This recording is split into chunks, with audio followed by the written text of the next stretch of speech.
Supreme hero megastar Chiranjeevi గారి వేట cinema పేరు వేట. కోదండరామిరెడ్డి గారి డైరెక్షన్. ఇది లవ్ స్టోరీ. ఈ లవ్ స్టోరీలో కామన్గా మన దేశంలో జరిగేదే.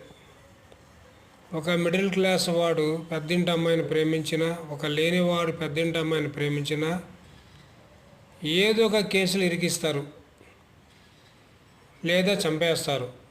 అలాంటి స్టోరీ ఇది. అండమాన్ జైలు దాకా చిరంజీవి గారిని తీసుకెళ్ళిపోయి అనేక కేసులు విధించి చీకటి జైల్లో పడేసి నానా హింస చేస్తారు. అయినా సరే తన ప్రేమ కోసం అండమాన్ నుంచి తప్పించుకొని వచ్చి ఏం చేశాడనేది మీరు చూడండి.